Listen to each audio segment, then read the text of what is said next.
वापस चलते हैं शेयर बाजार पे, और शेयर बाजार के एक्सपर्ट्स हमारे साथ में जुड़ गए हैं। हमारे साथ में जुड़ रहे हैं सौम्यदीप भट्टाचार्य जी।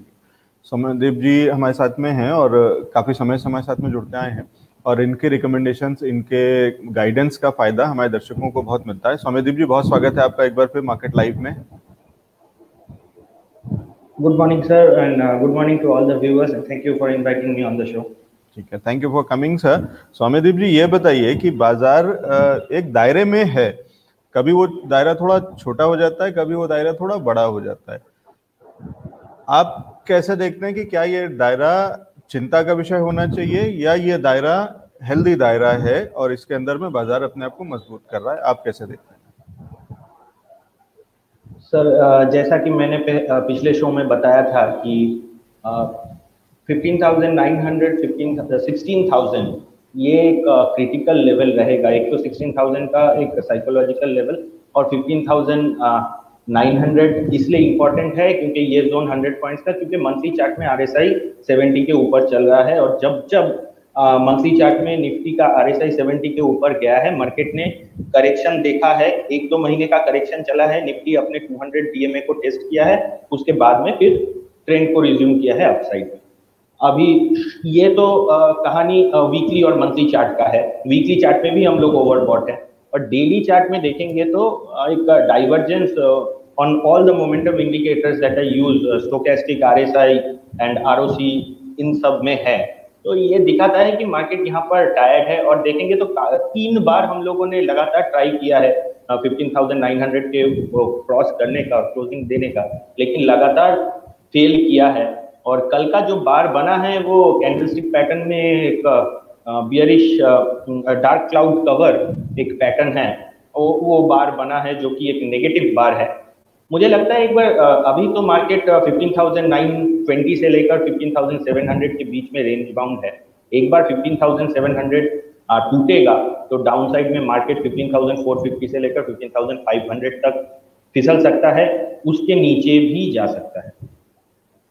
ठीक है, तो अभी लेवल्स अभी कंफर्टेबल हैं, लेकिन ओवरऑल मैं समझना चाह रहा हूँ कि क्या ये जो एक रेंज बाउंड है, क्या इसको हम अच्छा रेंज समझें, या एक फॉर गुड समझें कि हमारे बाजार के लिए अच्छा है? सर देखिए, ये तो जैसे मैं मार्केट के ऊपर बियरिश हूँ, तो मुझे ये लग रहा है कि यहाँ पर सप्लाई हो रहा है, और जो लोग बुलिश है उनको लग रहा है कि ये यहाँ पर कंसोलिडेशन चल रहा है। सर एक चीज मैं जो देखिए, चार्ट को अगर हम लोग साइड में रखें, लॉन्गर टाइम फ्रेम चार्ट्स में यानी मंथली वीकली में तो ट्रिगर है ही मार्केट करेक्शन होने का। और अगर आप एक बार सब चार्ट को छोड़ के अगर आप साइकोलॉजिकली भी मार्केट को देखें, जिस तरह से small cap mid cap stocks में एक एक्सेप्शनल तेजी चल रहा है, 20%, 20% का सर्किट हर एक स्टॉक में हर रोज लग रहा है, और इक्विटी मार्केट्स देखेंगे तो 2020 से जो रैली चला है, उस रैली में कोई अभी तक कोई सीरियस करेक्शन देखा नहीं। मेरा ये मानना है कि यह जगह एक ऐसा जगह है जहां से आपको एक सीरियस करेक्शन मार्केट में देखने को मिल सकता है। सीरियस करेक्शन यानी I am talking about the correction of से 10 to 12% ऑन द इंडेक्स। तो पॉसिबिलिटी है यहाँ पर। उसका पहला कंफर्मेशन आपका 15,700 का नीचे अगर इंडेक्स क्लोज करता है तो that will be the first sign. वैसे फर्स्ट साइन तो मिल ही गया, क्योंकि 3 बार मार्केट ने फेल किया है 15,900 को क्रॉस करने का। और एक चीज मैं बताता हूँ, और सिर्फ इंडियन मार्केट्स का नहीं, ग्लोबल मार्केट्स में भी देखेंगे तो यूएस मार्केट्स में भी कोई एक स्ट्रॉन्ग करेक्शन देखने को नहीं मिला है। और यूएस मार्केट्स का, डाउ जोन्स का जिस तरह का पैटर्न है, नैस्डैक का नहीं लेकिन डाउ जोन्स का जिस तरह का पैटर्न है, वीकली चार्ट में एक राइजिंग वेज फॉर्मेशन का ब्रेकडाउन देखने को मिला है। तो और उसके बाद में पिछले हफ्ता वो ब्रेकडाउन देखने को मिला था, और लास्ट वीक जो गया, 2 हफ्ते पहले वो ब्रेकडाउन देखने को मिला था, सॉरी, और लास्ट वीक जो गया वो एक पुलबैक था। वहां पर कल से हो सकता है एक trend resumption on the down side चालू हो चुका है, इसलिए हम भी आज वीकनेस देख रहे हैं अपने मार्केट में भी, और एशियन मार्केट्स भी डाउन थे। अभी भी यूरोप का फ्यूचर्स भी डाउन ही दिखा रहा है। चांसेस आर वेरी हाई यहाँ से आपको एक सीरियस करेक्शन मार्केट में जुलाई और अगस्त के महीने में देखने को मिल सकता है। ठीक है, तो सौम्यदीप जी, अगर आप एक करेक्शन ज्यादा देख रहे हैं, या ज्यादा आपके हिसाब से उसकी ज्यादा संभावना है एज कम्पेयर टू वापस बुल रन, जो कि ओवरऑल हो सकता है कि लॉन्ग रन में मेंटेन होगा, लेकिन उससे पहले एक करेक्शन आप देख रहे हैं, उस करेक्शन को लीड कौन करेगा? क्या हम ये मान सकते हैं कि बैंक निफ्टी उसको लीड करेगा या बैंकिंग सेक्टर उसको लीड करेगा? डेफिनेटली सर, बैंक निफ्टी में देखेंगे तो डाइवर्जेंस है, Nifty is trading at all time high, bank Nifty अपना ऑल टाइम हाई बना नहीं पाया, तो ये एक बियरिश डाइवर्जेंस अब यहाँ पर बन चुका है। बैंक निफ्टी का मैंने पिछले हफ्ते लेवल बताया था 35,500 35,550 डॉट। कल हम लोगों ने बैंक निफ्टी स्पॉट का हाई है 35,576, उसके ऊपर सस्टेन नहीं कर पाया, 35,550 के ऊपर गया, लेकिन वहां से सेलिंग हम लोगों को देखने को मिला। और देखिए कल का लो के नीचे आके हम लोग ट्रेड कर रहे हैं। आज तो bank Nifty on the down side Nifty को अंडर परफॉर्म कर रहा है, 260 पॉइंट्स डाउन है बैंक निफ्टी, जबकि निफ्टी सिर्फ 38 पॉइंट्स डाउन है। नैस्डैक ऑल टाइम हाई पर चल रहा है, इसीलिए हो सकता है आईटी थोड़ा सा सपोर्ट दे, लेकिन मुझे लगता है मेटल्स, और जिस तरह से मेटल्स में एक रैली हुआ है, चांसेस आर वेरी हाई या तो मेटल्स एक ब्रॉड रेंज में कंसोलिडेट करेंगे या फिर एक प्राइस वाइज करेक्शन वहां भी पॉसिबल है। और bank Nifty, banking and financial stocks, ये मार्केट को डाउन साइड में लीड कर सकते हैं। और अभी भी जिस तरीके से लगार्ड है, तो बैंक निफ्टी ज्यादा लगार्ड है। मतलब यूं समझिए कि निफ्टी अगर 1/4% गिरा है तो बैंक निफ्टी 3/4% है, मतलब 3 गुना ज्यादा अभी लाल निशान में आज में अगर आज की बात करें तो इसलिए है। तो वो एक इंडिकेटर देगा या लीडर होगा, और उसको देख करके आप समझ सकते हैं कि इसका असर, एक कैस्केडिंग असर बाजार पे देखने को मिल सकता है। ठीक है सर, सौम्यदीप जी, फिर इस बाजार में काम कैसे कर रहे हैं? सर पहले तो मैं अपने क्लाइंट्स को रेकमेंड ये कर रहा हूँ कि अगर आपका मीडियम टर्म आउटलुक है मार्केट में, और या तो फिर अगर आप स्विंग ट्रेडर हैं, तो पहले तो लॉन्ग साइड में अगर आपको स्टॉक चुनना है तो बहुत सावधानी के साथ चुने और स्ट्रिक्ट स्टॉप लॉस मेंटेन करें, क्योंकि ट्रैप होना नहीं है इस अगर करेक्शन मिलता है तो। अगर 16,000 के ऊपर मार्केट सस्टेन, सपोज मैं रॉन्ग हूँ, 16,000 के ऊपर मार्केट सस्टेन कर गया तो वहां पर आपको काफी स्टॉक्स मिलेंगे जहां पर आप एंट्री ले सकते हैं। और अभी के लिए अगर आपको स्टॉक चुनना है तो बहुत सावधानी के साथ चुनें। और दूसरा ये है, मीडियम टर्म में अगर आपका अच्छा प्रॉफिट है, आपने लोअर लेवल्स पे लिया हुआ है, वहां पर एक बार प्रॉफिट बुकिंग करने का सोचे, लोअर लेवल्स पे अगर आपको मिलता है फिर री एंट्री करने का सोचे। और मैं अपना जो ट्रेड, मैंने अपने क्लाइंट्स को, जो लोग फ्यूचर्स में काम करते हैं और जिनका मैं ज्यादातर निफ्टी में मैनेज करता हूं, तो मेरा क्लाइंट्स पर मेरा निफ्टी जुलाई फ्यूचर्स, जैसा मैंने बताया था कि 15,800 पे शॉर्ट है, मैं उसको देख रहा हूँ 16,000 के ऊपर अगर 2 दिन का क्लोजिंग मिल जाएगा तो मैं उससे एग्जिट कर लूंगा। और टारगेट मैंने अभी कुछ नहीं रखा है, देखते हैं डाउन साइड में मार्केट कहाँ तक जा सकता है। ठीक है, कोई स्टॉक में शॉर्ट की कॉल्स बना रहे हैं या अभी केवल साइड में बैठे हुए हैं, वेट एंड वॉच पे हैं? जी नहीं, एक शॉर्ट कॉल मैंने कल ही अपने क्लाइंट्स को दिया है पीवीआर में, 1365 के नीचे ये शॉर्ट है। कल 1365 को एक बार ब्रेक भी किया था उसके ऊपर, लेकिन क्लोजिंग दिया 1380 के लेवल्स पे। अभी 1365 का ही रेट चल रहा है। इसका स्टॉप लॉस जो है आपका 1431 का है, और डाउन साइड में जो टारगेट है वो 1280 फर्स्ट टारगेट, 1250 सेकेंड टारगेट। ये आपका जुलाई सीरीज तक आ जाने चाहिए मेरे हिसाब से। ठीक है, जुलाई सीरीज के हिसाब से पीवीआर पे शॉर्ट कॉल दे रहे हैं संतोष जी कह रहे हैं, सॉरी सौम्यदीप जी कह रहे हैं 1431 के स्टॉप लॉस के साथ में 1208 और 1250 तक के टारगेट्स के लिए इसको शॉर्ट किया जा सकता है। ठीक है, और जुलाई सीरीज के लिए कह रहे हैं, तो ये मतलब हम अगर इसको कैश में समझें तो ये हफ्ते 15 दिन के लिए या 20 दिन के लिए, 2 से 3 हफ्ता? जी यही जुलाई सीरीज का ये आउटलुक है। जुलाई सीरीज तक मुझे लगता है ये टारगेट आ जाने चाहिए। लेकिन मैं इसको एक ही चीज यहाँ पर बोलूंगा कि रिटेल ट्रेडर्स, अगर आपका इसका लॉट साइज 407 का है, स्टॉप लॉस का अमाउंट बड़ा है 40 और उधर 37 को मोटा मोटी पकड़ के चलिए कि 28,000 से 30,000 का आपका स्टॉप लॉस पड़ेगा एक लॉट में।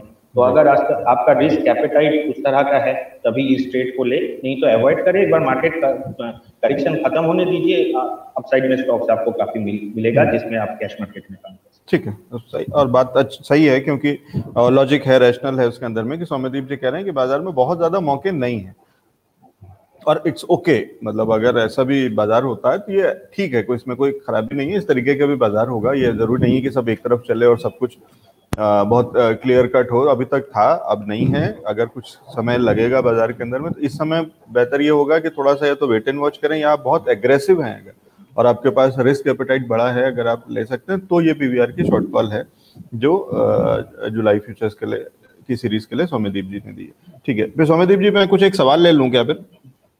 जी ठीक है, सबसे पहले लेकिन मैं अपडेट लेना चाह रहा था कि ब्लू स्टार में क्या अपडेट है सर? आपने ब्लू स्टार दिया था। जी सर, 815 का भी करंट मार्केट प्राइस है, 790 का इसमें स्टॉप लॉस है, 790 के स्टॉप लॉस से होल्ड कीजिए। लेकिन यही है कि मार्केट अगर ब्रेक डाउन करेगा तो आपको इससे निकलना है। 790 का स्टॉप लॉस अगर ट्रिगर करेगा तो भी आपको इससे निकलना है और लॉस बुक कर लेना है। ठीक है, तो वो अभी वहीं का वहीं है, उसमें कोई चेंज नहीं है, लेकिन स्टॉप लॉस का जरूर ध्यान रखें, क्योंकि अगर नीचे खिसकता है, करेक्शन आता है, तो फिर उसको कैरी करने की जरूरत नहीं है, पोजीशन को क्लीन कर लें। ठीक है सर, बैंकिंग सेक्टर में हम बात कर रहे थे और आप कह रहे थे कि अगर ये करेक्शन आता है तो बैंकिंग सेक्टर उसको लीड कर सकता है। बैंक ऑफ बड़ौदा पे एक सवाल है मनीष जी का, मनीष कुल्लर जी पूछ रहे हैं कि बैंक ऑफ बड़ौदा में क्या किया जा सकता है, क्या व्यू है आपका? जी सर, बैंक ऑफ बड़ौदा में कल के ही ट्रेडिंग सेशन में एक ब्रेकआउट देखने को मिला है। ये जो बैंकिंग स्टॉक्स प्राइवेट बैंक से तो अभी ज़्यादा स्ट्रांग हैं और आउट परफॉर्म कर रहे हैं बैंक निफ्टी को। ये जब तक 84 के ये ऊपर है तब तक चांसेस आर वेरी हाई कि अपसाइड में ये जा सकता है, 92 93 तक जा सकता है। लेकिन यहाँ पर मैं यही बोलूँगा कि मार्केट जब अपना लास्ट फेज में होता है तो काफ़ी सारे ब्रेकआउट फॉल्स होते हैं। ब्रेकआउट अभी भी है, ब्रेकआउट सस्टेन भी कर रहा है, लेकिन आपको 84 का स्टॉप लॉस मेंटेन करना है। अपसाइड में 93 94 तक का टारगेट पॉसिबल है, और अगर स्टॉप लॉस ट्रिगर होता है तो निकलना है स्टॉक से लॉस। ठीक है, ये राय है सौम्यदीप जी की बैंक ऑफ बड़ौदा पे। तो रश्मिन जी का एक सवाल है, विप्रो को क्या एक हफ्ते के लिए बाई किया जा सकता है?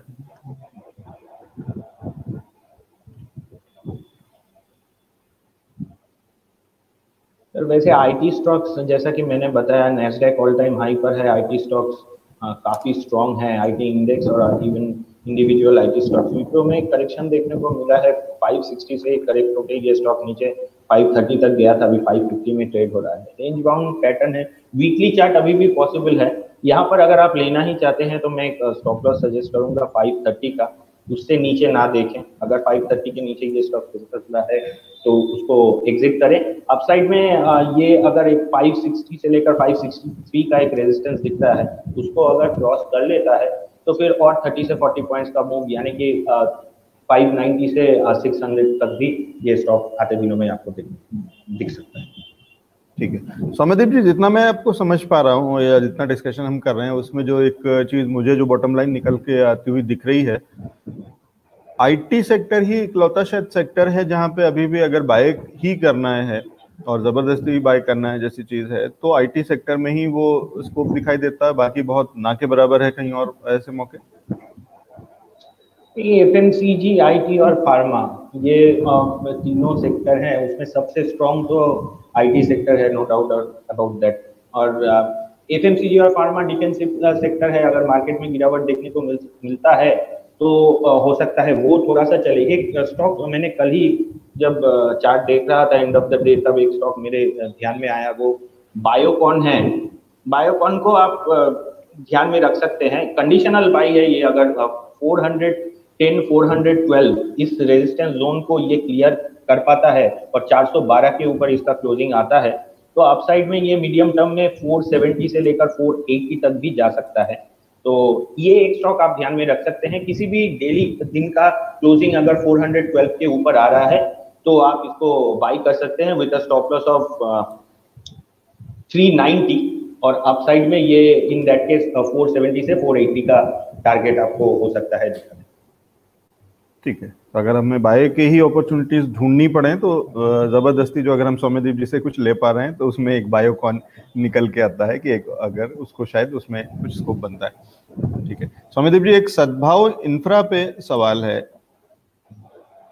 मोहम्मद चतरिया जी का, पूछ रहे हैं कि क्या सद्भाव इंफ्रा में कुछ दिखता है आपको कोई मौका?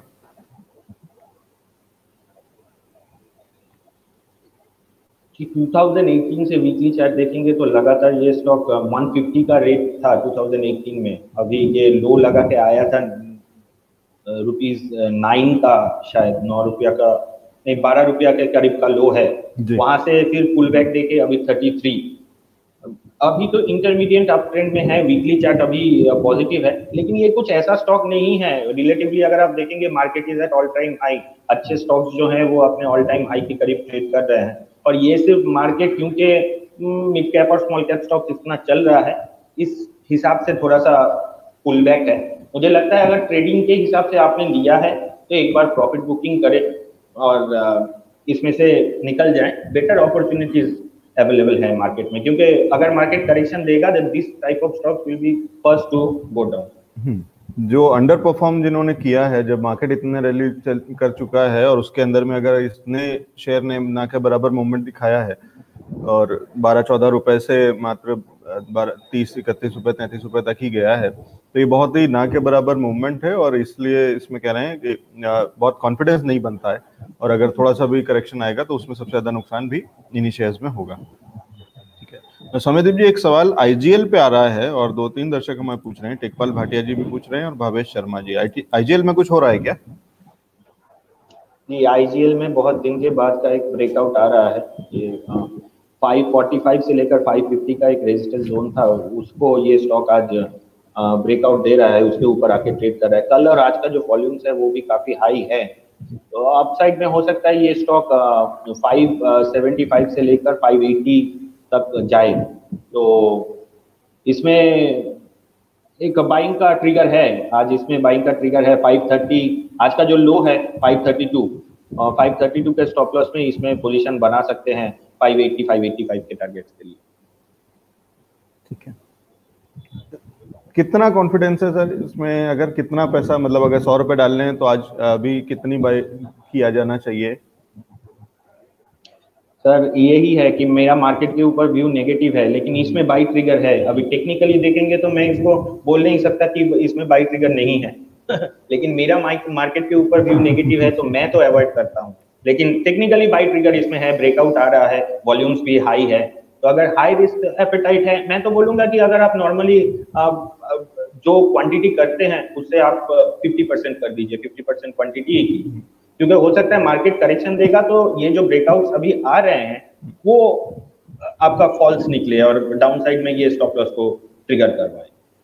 ठीक है, तो ये धर्म संकट है सौम्यदीप जी के लिए कि इनसे हम जबरदस्ती कॉल्स ऐसे वाले शेयर्स डिस्कस कर रहे हैं और चार्ट भी उनको कह रहा है कि यहाँ बाय का सिग्नल दिख रहा है, लेकिन उनकी जो ओवरऑल जो एनालिसिस है जिसमें बहुत सारी और चीजें होंगी, बहुत सारे ऐसे पैरामीटर्स होंगे जो कि वो शायद बता भी नहीं सकते, या शायद उन्होंने कहीं लिखा भी नहीं होगा या सोचा भी नहीं होगा, लेकिन बहुत सारी चीजें, क्योंकि जब इतने सालों से बाजार में काम कर रहे होते हैं तो उसको चाहे आपकी इंट्यूशन, चाहे आपके एक वो कैलकुलेशन या एक ओवरऑल जो समरी निकल के आती है, वो बाजार के अंदर में व्यू उनका एक थोड़ा सा कॉशियस व्यू है, और जिसके चलते वो बेरिश देख रहे हैं, एक करेक्शन की को देख रहे हैं, एक्सपेक्ट कर रहे हैं। ऐसी स्थिति के अंदर में कि जहां उनका पूरा माइंडसेट नेगेटिव देख रहा है या सेलिंग की पोजीशंस देख रहा है, वहां पे अगर कोई चार्ट या कोई एक स्टॉक बाय का सिग्नल दिखाता है तो वो उनके लिए बड़ा धर्म संकट जैसी चीज है, तो उसमें हम उनको धकेलेंगे नहीं ज्यादा। हाँ सर बताइए।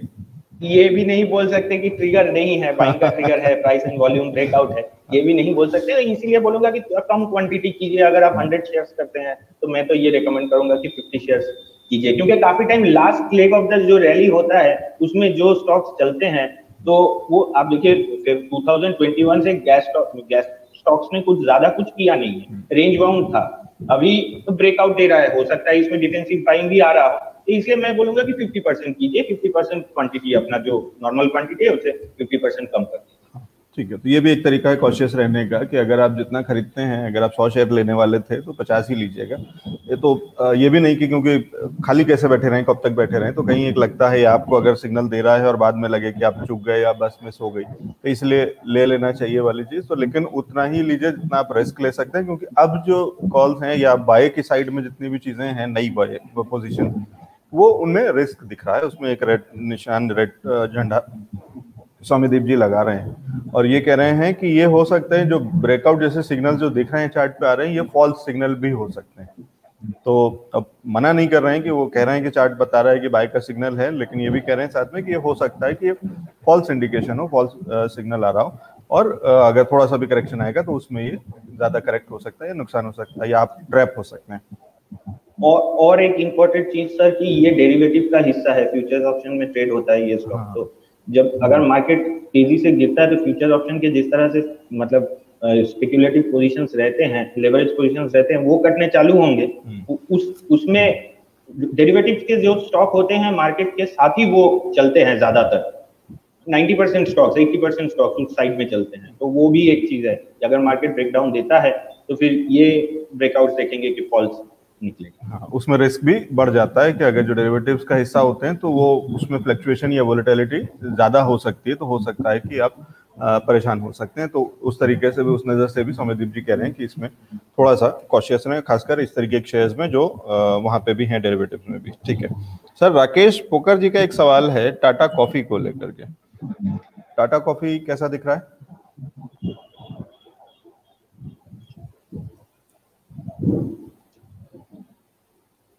सर वीकली चार्ट तो पॉजिटिव है इसका। ये अपना एक रेजिस्टेंस जोन था 170 से लेकर 175 से 180 के जोन को, उसको क्लियर किया है। वीकली चार्ट काफी पॉजिटिव है। डेली चार्ट में एक सपोर्ट है 167 का। जब तक ये 167 के ऊपर है तो chances are very high upside में ये और चलेगा। जो टारगेट निकल के आता है तो कम से कम 193 से 160, 30 से लेकर 35 पॉइंट्स का, यानी 200 को भी ये स्टॉक पार कर सकता है। 215 से लेकर 220 तक ये स्टॉक जा सकता है। लेने लायक स्टॉक है। सपोर्ट थोड़ा सा नीचे है, 167 का सपोर्ट है। सपोर्ट जोन के करीब अगर आपको कोई भी करेक्शन मिलता है तो इसमें ले सकते हैं, या फिर आपने लिया है तो होल्ड भी कर सकते हैं। अपसाइड में ये 193, 195 को क्रॉस करेगा तो 220 से लेकर 225 के टारगेट्स आपको मिल सकते हैं। वैसे this is a safe sector to be in. FMCG stock है, तो अगर मार्केट में करेक्शन भी दिखता है, देखने को मिलता है, तो हो सकता है ये कम गिरे या फिर आउट परफॉर्म भी कर जाए। ठीक है, ये सेफ बेट जैसी चीजें हैं वो सौम्यदीप जी कह रहे हैं कि अगर बाजार जब करेक्शन आएगा तो शायद ये कम करेक्ट हो, या हो सकता है आउट परफॉर्म करे, बाजार से उल्टा चले, बाजार करेक्ट होता रहे और ये बढ़ता रहे, तो ये भी हो सकता है। क्योंकि ऐसा नहीं होता है कि जब बाजार एक तरफ चलता है सब कुछ वैसे ही चले, ऐसा नहीं है। जब इतना बाजार बढ़ा है तो ऐसा नहीं कि सारे स्टॉक्स बढ़ चुके हैं या उतना ही बढ़े हैं, ऐसा कुछ नहीं है।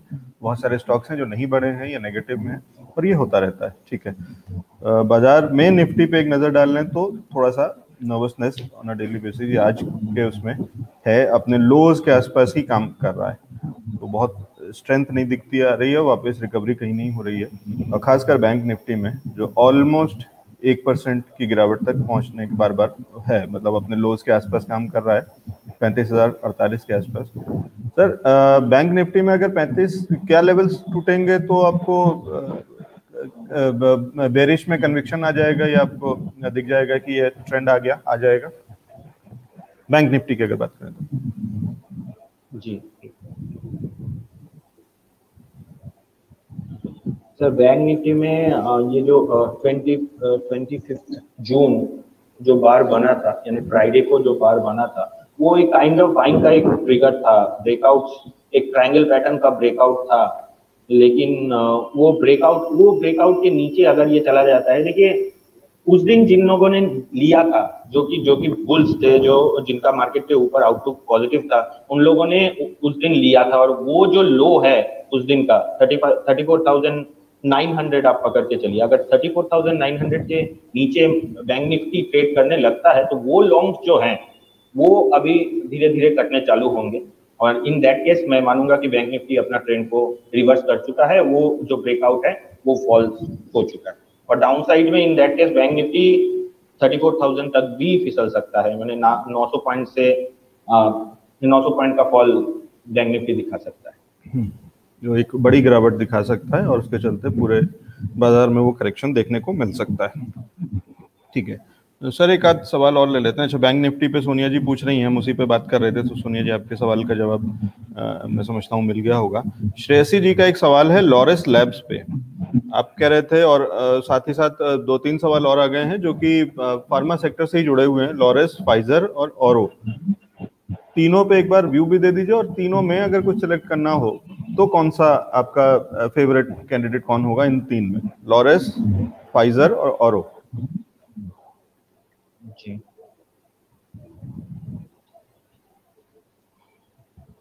सर, लॉरेस का चार्ट तो बहुत स्ट्रांग है, वीकली चार्ट में काफी स्ट्रांग मोमेंटम है, डेली में भी है।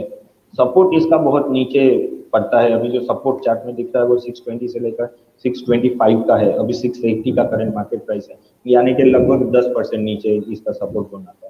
तो लॉरेस तो यहाँ पर मैं रिकमेंड नहीं करूंगा, क्योंकि रिस्क रिवॉर्ड आपका फेवरेबल नहीं बैठेगा।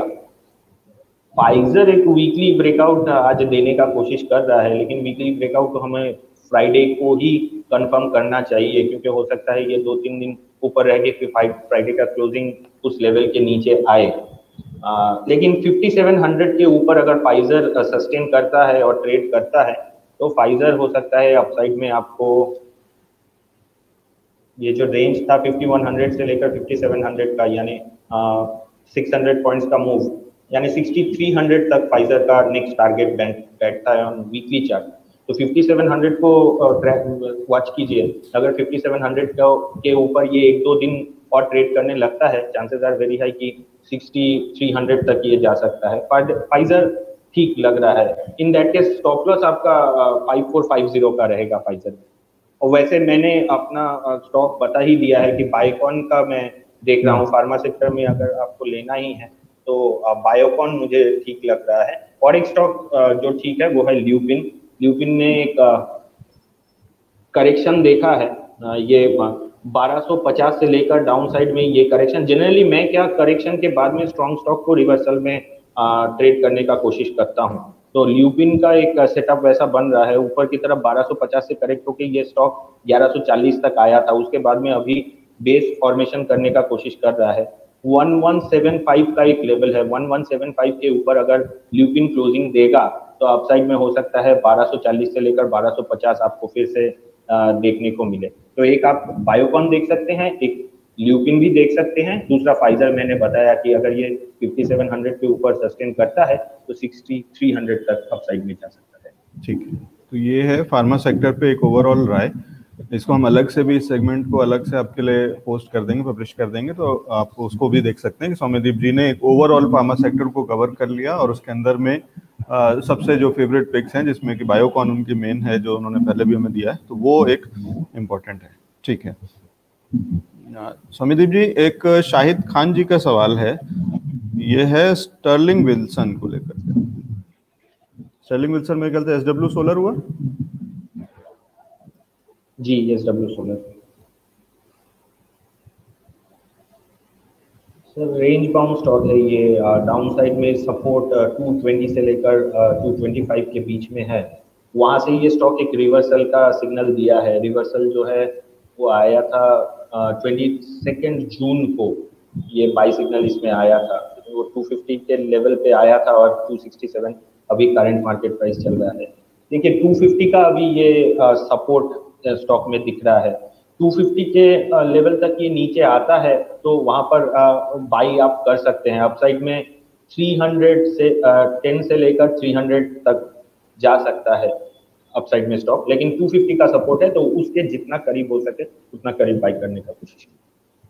ठीक है, तो ये राय है एसडब्ल्यू सोलर पे सौम्यदीप जी की। सौम्यदीप जी, एक सवाल ये दीपक मल्होत्रा जी पूछ रहे हैं भागेरिया इंडस्ट्रीज पे।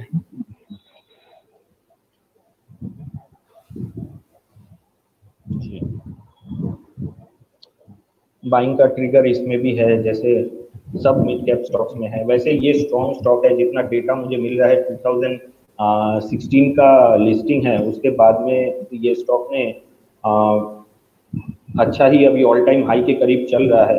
और ये जो 2020 का फॉल आया था उसमें भी कुछ खास ये स्टॉक गिरा था लेकिन कुछ खास गिरा नहीं था। वैसे ये स्ट्रॉन्ग काउंटर है, लेकिन अभी 190 पे बाइंग ट्रिगर था, अभी 260 पर आ चुका है।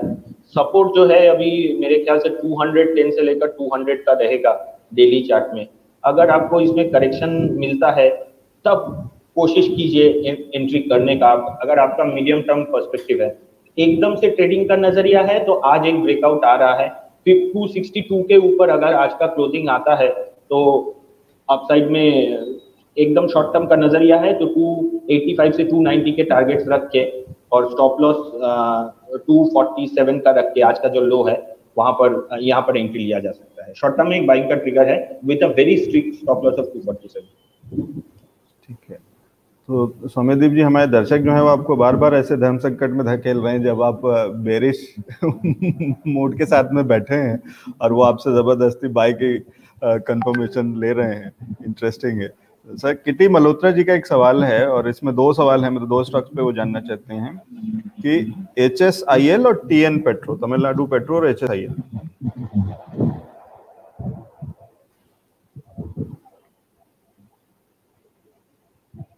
अगेन सेम थिंग, इसमें भी ब्रेकआउट 24 जून को आया है। ब्रेकआउट 245 के ऊपर ये ब्रेकआउट आया है। 245 247 एक रेजिस्टेंस था, उसके ऊपर स्टॉक ने क्लोजिंग दिया है, अभी भी मेंटेन ही कर रहा है। स्टॉप लॉस इसका 230 का रख सकते हैं। 230 का स्टॉप लॉस देके इसमें बाइंग का ट्रिगर तो है। अपसाइड में कहाँ तक जाएगा, एक अगर मार्केट चलता है तो 290 तक जा सकता है, 280 से लेकर 290। तो with strict stop loss of 230 इसमें भी बाइंग किया जा सकता है। लेकिन जितने भी मैं बाई कॉल्स दे रहा हूं, मैं ये बोलूंगा मार्केट में करेक्शन का ट्रिगर है और एक बार करेक्शन आएगा तो सब स्टॉप लॉस आपके ट्रिगर होंगे। उस तरह से क्वांटिटी कम रख के कीजिए। ठीक है, तो ये इसको बार बार वैसे समझाते चल रहे हैं सौम्यदीप जी। अभी मैं एक बार समराइज कर दूंगा सर, दूसरा वाला भी देख लीजिए। एक और इनका सवाल था ना इसमें, TN पेट्रो, तमिलनाडु पेट्रो जी।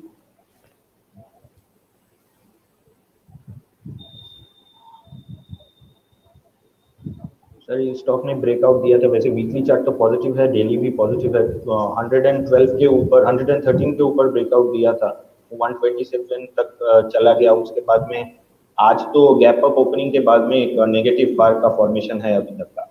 मेरे ख्याल से सपोर्ट जो है वो अभी 110 से लेकर 112 के बीच में है। उसके ऊपर जब तक मेंटेन कर रहा है तब तक तो ट्रेंड तो पॉजिटिव रहेगा। और कोशिश कीजिए जितना सपोर्ट के करीब हो सके उतना करीब अगर लेने का, अगर आपको डिसीजन है तो उसके करीब ही लेने का कोशिश कीजिए। वैसे मैं तो अवॉइड करूंगा इस तरह के स्टॉक्स। ठीक है, जनरल व्यू अवॉइड का है, लेकिन अगर लेना ही है तो क्या लेवल्स होंगे सर? वो सपोर्ट लेवल कहाँ पे बता रहे हैं?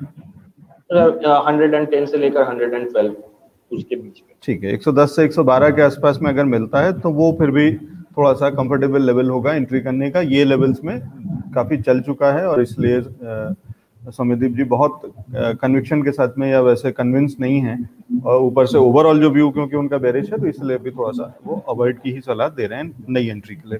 ठीक है सर, राज मल्होत्रा जी का एक सवाल है, ये ले लेते हैं। टिन प्लेट पर आपका व्यू।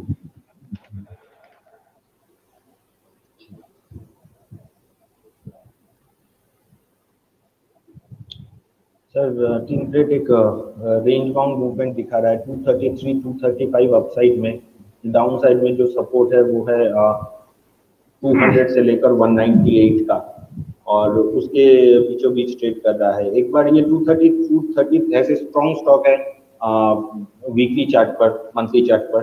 तो अगर ये 230 से लेकर 233 से 235 का जो रेजिस्टेंस है उसको अगर क्रॉस कर लेता है तो अपसाइड में और 30 पॉइंट्स का मूवमेंट पॉसिबल है। रेंज 35 का है तो उसको अगर आप ऐड करें तो 260 से लेकर 265 का टारगेट इसमें बन सकता है। सपोर्ट के करीब लेने का कोशिश कीजिए, या तो एक बार 230 235 को क्रॉस करे कन्विंसिंगली तभी लीजिए। यहाँ पर बीचों बीच कोई ट्रेड इसमें बनता नहीं।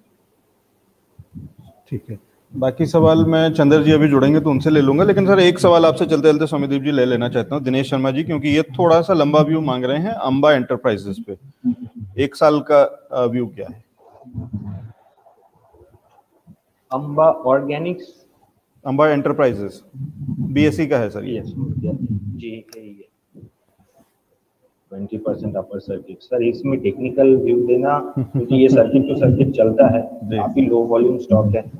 देख के तो चार्ट देख के लग रहा है इसका अभी 9 रुपीज का स्टॉक का आपका मोटा मोटी एवरेज वॉल्यूम जो दिख रहा है वो 17,000 से लेकर 19,000 के बीच का है। इसमें कोई टेक्निकल्स काम ज्यादा नहीं करेगा, तो इसमें कमेंट करना बेकार है। ठीक है, ठीक है। तो ये राय है सौम्यदीप जी की, क्योंकि ये उस तरीके के शेयर्स हैं जो शायद खबरों पे चलते हैं या बहुत अलग, बहुत कारण वो हैं इस तरीके के जिसमें कि कम से कम रिटेल इन्वेस्टर्स को। जी, लेकिन एक चीज मैं यहाँ पर बोलूंगा कि इससे बेहतर बहुत ज्यादा, अगर आप देखिए ये स्टॉक चलते बहुत ज्यादा है, ऑपरेटर ड्रिवन है, जिस तरह से आपको अप सर्किट दिख रहा है उस तरह से डाउन सर्किट भी देखने को मिल सकता है। सबसे बड़ा प्रॉब्लम ये हो जाता है कि इसका कुछ एग्जिट नहीं मिलेगा। जब ये डाउन सर्किट करने लगेगा तब आपको एग्जिट इसमें नहीं मिलेगा। तो इससे अगर आपको आपका कैपिटल मतलब प्रीशियस है, कैपिटल को प्रोटेक्ट कीजिए और अच्छे स्टॉक्स में इन्वेस्ट कीजिए। आप लॉन्ग टर्म इन्वेस्टर, आप बोल रहे हैं 1 साल का नजरिया है, तो इससे काफी सारे बेहतर स्टॉक्स अवेलेबल है। ठीक है, वो ठीक बात है। और इसलिए कह रहे हैं सौम्यदीप जी क्योंकि कोई चला रहा होता है इस तरीके के स्टॉक्स को, और जिनको स्टॉक्स को कोई चला रहा होता है तो वो कभी भी रोक भी सकता है या कुछ और भी कर सकता है। तो ये अगर किसी के हाथ में इसकी चाबी है तो उस स्टॉक को नहीं छूना चाहिए। और ठीक है, लेकिन इस पर फंडामेंटल व्यूज भी ले लेंगे व्यू और बाकी चीजें भी देख लेंगे। बहुत शुक्रिया सौम्यदीप जी हमारे साथ में जुड़ने के लिए, ये महत्वपूर्ण राय रखने के लिए। ओवरऑल व्यू सौम्यदीप जी का बेरिश, लेकिन कुछ एक स्टॉक्स में जहां पे ट्रिगर बाय का आ रहा है वहां वो कह रहे हैं एंट्री ली जा सकती है। कहां पे उन्होंने कंफर्म किया, लेवल्स भी बता दिए, लेकिन साथ ही साथ उन्होंने ये एक डिस्क्लेमर, एक राइडर दे दिया, कंडीशन दे दिया कि बहुत बड़ा एंट्री मत लीजिएगा। अगर आप 100 शेयर लेने वाले थे तो 50 लीजिएगा, 40 लीजिएगा, कम रखिएगा, हल्की पोजीशन रखिए, जैसे कि बहुत बड़ा रिस्क या बहुत बड़ा आपका ट्रैप जैसा कुछ ना हो। बहुत शुक्रिया सौम्यदीप जी हमारे साथ में जुड़ने के लिए। Thank you so much sir.